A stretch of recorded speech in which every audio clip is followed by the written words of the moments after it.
Hello guys, आज का हमारा जो क्वेश्चन है समांतर मार्ग से रिलेटेड है। समांतर मार्ग से पहले वाली वीडियो में भी हमने आपको समझाया था कि समांतर मार्ग किस तरह से निकालते हैं, उसकी जो बेसिक नॉलेज थी उसके बारे में बताया था, बेसिक कॉन्सेप्ट के बारे में बताया था मैंने। अब हमारा नेक्स्ट जो क्वेश्चन है, निम्न बंटन है एक मोहल्ले के बच्चों के दैनिक जेब खर्च दर्शाता है। माध्य जेब खर्च 18 रुपए है। इसमें हमें माध्य दिया हुआ है, हमें यहाँ पर माध्य दिया हुआ है इस क्वेश्चन में, और लुप्त बारंबारता एफ ज्ञात करना है। लेकिन यहाँ पर एफ की जो वैल्यू है वो मुझे यहाँ पर लिखनी है। तो इसका आप डेटा लिखेंगे। तो इसका डेटा जो है, बच्चों की जो संख्या है वो है हमारे पास ये 7 है, 6, 9, 13, F एंड 5 एंड 4। अब इसके बाद जो है सारी वैल्यू हम फाइंड करेंगे। तो यहाँ पर देखें कि हमें वर्ग माध्य बिंदु x की वैल्यू निकालनी है। तो मैंने आपको बताया है कि x वर्ग माध्य चिन्ह क्या होता है, मध्यमान होता है। क्या होता है? मध्यमान। जैसे x बराबर हम क्या करते हैं, निम्न और अपर लिमिट दोनों को प्लस करके 200 भाग करते थे। तो 11 + 13 बटे कितना हो जाएगा 2, ये हो गया 24, 24 बटे 2, तो 14 ये आ गया 12। तो इन दोनों का प्लस 2 से भाग किया तो आ गया ये 12। इन दोनों का प्लस करेंगे, 2 से भाग करेंगे, इनका डिफरेंस कितना 2। तो मैंने आपको बताया कि 2 का डिफरेंस है, तो आप इसे यहाँ पे 2 बढ़ाते चले जाओ और ये सारे नंबर आप लिख सकते हैं। अब आप चेक करना चाहो चेक कर लो। 25 और 23 हो जाएंगे 48, 48 को 2 से भाग करेंगे तो आ जाएगा 24। ठीक है, तो ये क्या है, मध्यमान है। वर्ग माध्य या इसको हम मध्यमान भी लिख सकते हैं, मध्यमान भी कहते हैं। इसके लिए फार्मूला ये वाला लिखा हुआ है, ये फार्मूला है इसको मध्यमान निकालने के लिए या वर्ग चिन्ह निकालने के लिए। वर्ग चिन्ह को हम x से डिनोट करते हैं। अब यहाँ पर इसके बाद हमें d की वैल्यू फाइंड बतानी है कि क्या होगी। तो उससे पहले हमें a की वैल्यू देखनी पड़ेगी क्या होगी।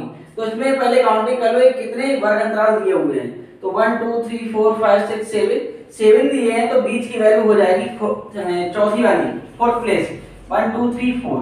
तो इसको हम ए ले लें। अगर हमारे पास 7 ना होकर 6 होते, एक कम होता, तो हम एक को ये वाला ले लेते। ठीक है, अगर आप ए ले लेते तब भी कोई दिक्कत नहीं, थोड़ा सा आंसर में डिफरेंस होता है, उससे कोई प्रॉब्लम नहीं होती है। ठीक, यहाँ पे ए की वैल्यू आ गई। अब बी निकालना है, तो x माइनस ए, तो 12 माइनस करेंगे 18, तो 12 माइनस 18 करेंगे, यहाँ पे लिख के दिखा दे रहे हैं एक बार। 12 माइनस 18 करेंगे तो माइनस का आ गया 6। यहाँ पर 14 माइनस करेंगे 18, तो यह आ जाएगा माइनस का 4। इसके बाद 16 माइनस करेंगे, 16 माइनस आप कितना करेंगे 18, तो आ जाएगा माइनस का 2, और 18 माइनस 18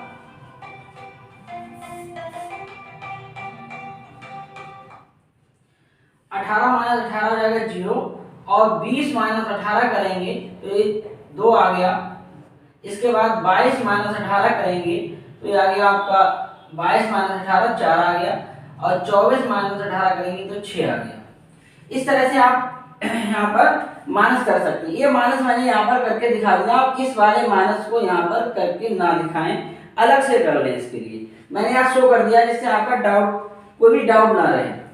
अब यहाँ पे क्या करना, f की वैल्यू है, इन दोनों की मल्टीप्लाई करनी है। तो 7 इसकी करेंगे 6 से, तो माइनस का 42। अब 6 ए करेंगे माइनस का 24, 9 की 2 से करेंगे माइनस का 18, माइनस 13 और 0 करेंगे 0। f की करेंगे 2 से 2f, और 5 की 4 से करेंगे 20, और 4 से 6 की करेंगे तो 24। ये आ गया। अब यहाँ पर हमें करना है, हमें फार्मूले के अकॉर्डिंग, फार्मूला हमारे पास होता है x dash equal to a plus sigma fd upon f होता है। तो यहाँ पर लिखा हुआ है बट आपको दिखाई नहीं दे रहा, मैं इसको इधर लिख देता।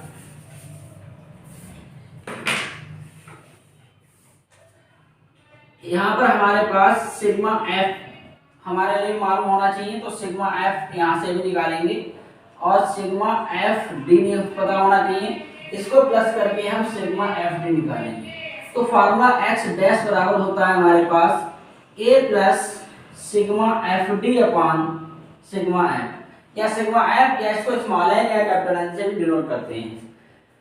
तो इसको प्लस करेंगे तो 13 हो गया, इन दोनों को प्लस किया 13, 13 हो गया, 13 9 22, 22 3 25 और 2 25 और 10 हो जाएंगे फिर 35 35 40 40 44 44 प्लस एफ, 44 प्लस एफ, इन दोनों को प्लस करें तो यहाँ पर देखें ये प्लस है और ये माइनस का है तो ऐसे कैंसिल हो जाएगा, और यहाँ पर इसमें से वाला माइनस कर दें तो 2 बचेगा माइनस का, और ये 42 में से प्लस का 2 चला जाएगा तो माइनस का 40, तो माइनस 40 प्लस 2f ये आएगा इसका प्लस। f की वैल्यू हमें इस पे फाइंड करनी है, मार्क दिया हुआ है हमारे लिए, तो यहाँ पर रखें, अगर हम यहाँ इम्प्लाई डेट लगा लें तो यहाँ पर वैल्यू लगा दी इनकी 18 दी हुई है हमारी, ये यहाँ पर मैंने लिखा है 18 दी हुई है 18, और इसकी वैल्यू आई है 44 प्लस एफ, ये आया माइनस 40 प्लस 2f। वैल्यू लगाएंगे तो यहाँ पर ए की वैल्यू हमारे पास कितनी है, a इक्वल टू हमारे पास है 18, तो यहाँ 18 लगा दिया प्लस, इधर आ गया हमारे पास माइनस का 40 प्लस 2f, ब्रैकेट में लिख लें, और ये है 44 प्लस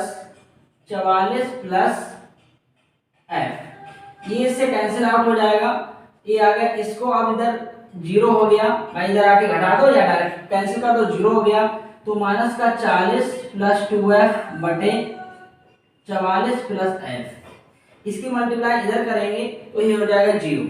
अब इधर देखें तो ये इसकी मल्टीप्लाई यहाँ कर दिया तो ये 0 हो गया, तो ये आ जाएगा 40 प्लस 2f बराबर 0। तो यहाँ पर देखें 40 को ले जाएंगे तो 2f बराबर हो जाएगा 40, तो f बराबर हो जाएगा 40 बटे 2, तो f बराबर हो जाएगा 20। तो f की वैल्यू मुझे फाइंड करनी थी, इस तरह से हम f की वैल्यू यहाँ पर फाइंड कर ली है। इस तरह से हम समांतर माध्य हमें दिया होगा तो f की वैल्यू पूछ सकता है, f की जगह पर आपको कोई और कांस्टेंट नंबर दे देगा, p दे देगा, q दे देगा, ये दे सकता है, ठीक है। इस तरह से आपसे वैल्यू पूछेगा, इस तरह से 10th क्लास में एक क्वेश्चन को पूछ लिया जाता है, इंपॉर्टेंट क्वेश्चन है। अगर हमारे चैनल पर आप नए हैं तो चैनल को सब्सक्राइब करें। Thank you for watching this video.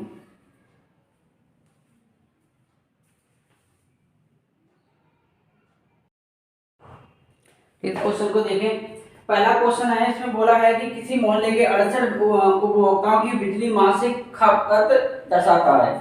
तो ये क्वेश्चन तो पूरा मैंने लिखा, उसकी पहले इस तरह से डिटेल दी होती है, उसको मैंने लिखा, मैंने डायरेक्ट जो है आंसर में इसको लिख लिया है। तो हमें क्वेश्चन में खपत दी, मासिक खपत दी हुई होगी और उपभोक्ताओं की संख्या दे रखी होगी कि इतने के बीच इतने 4 उपभोक्ता हैं, 85 से जो 105 है, इतना यूनिट जो खपत कर रहे हैं वो 5 ऐसे उपभोक्ता हैं। तो इस तरह से हमें दिया हुआ है। तो हम ऐसे क्वेश्चन को क्या करते हैं कि सबसे पहले हमें बारंबारता दी होती है, ये जो उपभोक्ताओं की संख्या दी है हमारी बारंबारता है, बारंबारता को f से डिनोट करते हैं। अब f से डिनोट करते हैं तो हमें माध्यिका निकालने के लिए जो वर्गीकृत आंकड़े होते हैं उनमें संचयी बारंबारता निकालनी होती है। तो संचयी बारंबारता कैसे निकालेंगे, संचयी बारंबारता निकालेंगे, पहले जो दिया हुआ 4 उसको 4 को ऐसे लिखते हैं, ये जो बारंबारता 4 आई है पहले वाले वर्ग अंतराल की, वो दूसरे वाले में प्लस कर दें और यहाँ लिख दें, ये मैंने प्लस करके दिखाया 9 हो गया। फिर जो नहीं इसकी दूसरे का है वो तीसरे में ऐड कर दें, ये जोड़ के 22 हो गई, 22 को ऐड करके 20 में किया तो हमारा 42 हो गया, 42 को 14 में जोड़ा तो हमारा 56 हो गया, 56 को हमने जोड़ा किसमें 8 में तो हमारा हो गया 64 हो गया, और इसके बाद 64 को हमने जोड़ा 4 के साथ तो हमारा हो गया 68। तो संचयी बारंबारता का जो लास्ट नंबर आएगा जोड़ने का उसका प्लस बारंबारता के बराबर होगा जो n बराबर 68 हो गया, ठीक है। अब ये तो हमने आपको बता दिया, अगर ये 68 आया और इसका प्लस भी 68 नहीं आता, अगर कम या ज्यादा आता तो हमारा ये गलत है, या तो ये गलत हो जाता या फिर ये गलत था, ठीक है। तो उसको चेक कर सकते हैं यहाँ पर इस तरह से। तो इसका जो प्लस है वो 68 आएगा, और यहाँ पर भी इनका भी प्लस जो है 68 है, इसका लास्ट नंबर जो है 68 आएगा जब हम प्लस कर रहे होंगे संचयी बारंबारता तक। अब क्वेश्चन ये होता है कि हम जो पैसे पहचानेंगे किस वर्ग में हमें एफ की वैल्यू मिलेगी, मान ली बारंबारता की वैल्यू मिलेगी। तो इसके लिए क्या करते हैं, n बराबर 68 आ गया तो फार्मूले में हमारे पास होता है,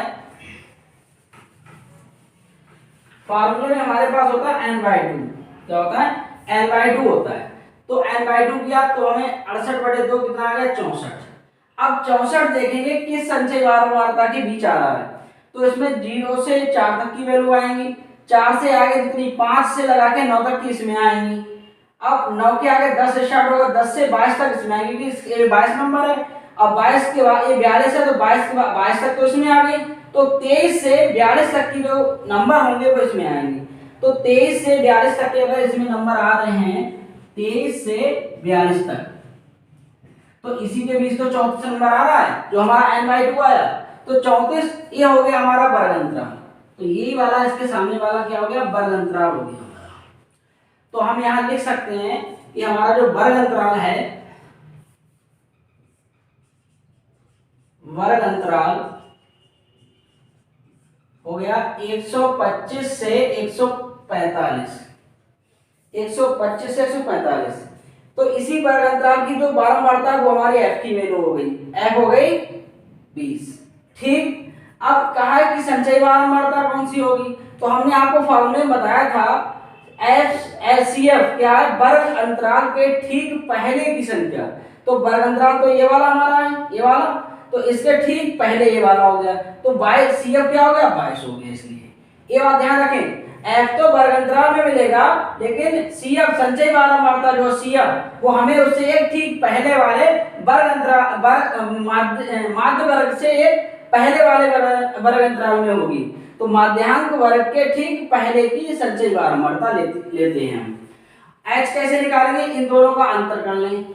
तो 145 माइनस 125 करेंगे कितना हो गया, 20। सीएफ हमारे पास 22 था, एफ 20 आया। इस माध्यांक बराबर फार्मूले में लग दें।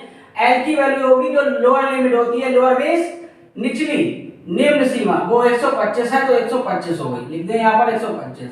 तो सारी वैल्यू हमने इस टेबल से लिख ली है यहाँ पर, अब इस फार्मूले में लगाएंगे। तो आ गया 125 प्लस इसकी वैल्यू है 34 माइनस n/2 की वैल्यू हम निकाल चुके हैं, ये वाली डायरेक्ट 34 लगा देंगे। CF की वैल्यू 22 और F की वैल्यू 20 और H की वैल्यू भी 20, ये माइनस किया तो 20 आया, तो 20 से 20 कट गया तो 125 इसमें घटाएंगे तो आ जाएगा 4 में से 2 गया तो 2, 3 में से 2 गया तो 1, तो ये हो गया 137। ये हमारा हो गया माध्यांक या माध्यिका हो गई। इस तरह से माध्यिका और माध्यांक या माध्यांक को निकाल सकते हैं। इस तरह के आप बहुत सारे क्वेश्चन कर सकते हैं।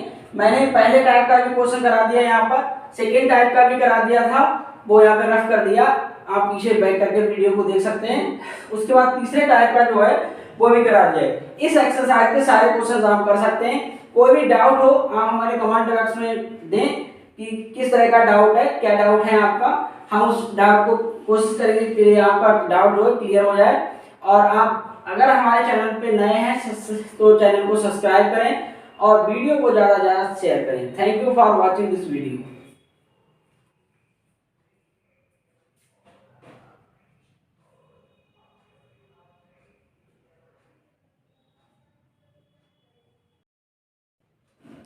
हेलो गाइस, अभी हमने माध्यिका का क्वेश्चन किया था ये। अब इसी क्वेश्चन से हम क्या करेंगे, बहुलक को निकालेंगे। अब बहुलक, पहले बहुलक के बारे में पिछले पहली वाली वीडियो में भी बता चुका हूँ, फिर भी इस क्वेश्चन का बहुलक के बारे में या बहुलक का क्वेश्चन सॉल्व करके हम आपको दिखाएंगे कि बहुलक किस तरह से आप फाइंड करेंगे। तो बहुलक जो होता है कि एक बहुलक क्या है कि वह नंबर जो सबसे ज्यादा बार आया हो। ठीक है, आपको एक टेबल दे रखी होगी, अगर वर्गीकृत दिया होगा तो उसमें देखेंगे कि कौन सा नंबर सबसे ज्यादा बार आया होगा, तो हम वह हमारा वह नंबर क्या होगा, बहुलक कहलाएगा। ठीक, अगर आपको इस तरह से आंकड़ा दिया हो, जैसे टेबल दी हुई है, इसमें बहुलक निकालना है, तो आप देखें इसमें टेबल में सबसे ज्यादा बार कौन सा उपभोक्ता सबसे ज्यादा है। जैसे उपभोक्ता है तो कौन से सबसे ज्यादा उपभोक्ता है, तो इसमें 20 सबसे ज्यादा है, तो 20 सबसे ज्यादा हैं, तो इसमें क्या करेंगे, तो F1 हमारा फार्मूला होता है जो तो इस ये हमारा क्या हो जाएगा, F1 हो जाएगा। इससे पहले वाला जो हो जाएगा F0 हो जाएगा, इसके बाद वाला F2 हो जाएगा। अब जो हमारे सबसे ज्यादा बार आया होगा वो हम F1 ले लेंगे, और उससे ठीक पहले वाला क्या होगा, F0 या F0 भी बोल सकते हैं, उसके एक आगे आ जाएगा तो F2 हो जाएगा। ये हमारा हो जाएगा वर्ग अंतराल। ये क्या होगा, वर्ग अंतराल हो जाएगा। फार्मूला हमारे पास होता है इसका L प्लस, यहां लिखते हैं बहुलक का जो फार्मूला है, बहुलक L plus F1 minus F0 upon 2F1 minus F0 minus F2 into H। तो F1 20 हो गया और ये 13 हो गया, F2 की वैल्यू 14 हो गई। अब यहाँ पे वैल्यू लिख लेते हैं सारी। तो L की वैल्यू हमारी कितनी हो जाएगी, L लोअर लिमिट है तो ये 125 हो जाएगी। इसके निम्न सीमा हम लेते हैं L फॉर, L से क्या है लोअर लिमिट, और लोअर लिमिट को हिंदी में बोलते हैं निम्न सीमा। तो L 125 हो गया। F1 की वैल्यू जो हमारे पास, F1 हमारे पास 20 है, 20। F2 हमारे पास है 14, और F0 हमारे पास क्या है, F0 हमारे पास 13। और H की वैल्यू क्या करेंगे, वर्ग अंतराल जो दिया है उसमें से घटा दें, तो 145 माइनस 125 करेंगे, हो जाएगा 20। इसमें लगा दें तो 125 प्लस F1 की वैल्यू है हमारे पास 20, 20 माइनस 13 बटे आ जाएगा 2 मल्टीप्लाई F1 है हमारे पास 20 माइनस 13 माइनस F2 है हमारे पास 14 और मल्टीप्लाई 20। तो 125 प्लस घटाएंगे इसमें तो ये बचेगा हमारे पास 7, ये होगा 40, 40 में से घटाएंगे कितना, ये दोनों माइनस के तो माइनस चिन्ह आ जाएगा, संख्याएं जुड़ जाएंगी, जोड़ेंगे तो हो जाएगा 27, ये पूरा हो गया 20। तो हो गया 125 प्लस ये 7 बटे आ गया, घटाएंगे तो हो गया 3 और आ गया 1, 13 गुणा 20। इस तरह से इसको सॉल्व करेंगे। फिर इस क्या करेंगे, इसके बाद इसमें मल्टीप्लाई कर लेंगे, मल्टीप्लाई करेंगे 140 बटे 13 आ जाएगा, 13 से डिवाइड करेंगे तो 10.76 आ जाएगा। ऐसे पता लग रहा है कि 13 10 जा हो जाएगा 130, 10 बचेगा, 10 को आप डिवाइड कर लो तो फिर इतना आ जाएगा, इनके प्लस करेंगे तो 137 137.76 इसका फाइनल आंसर होगा।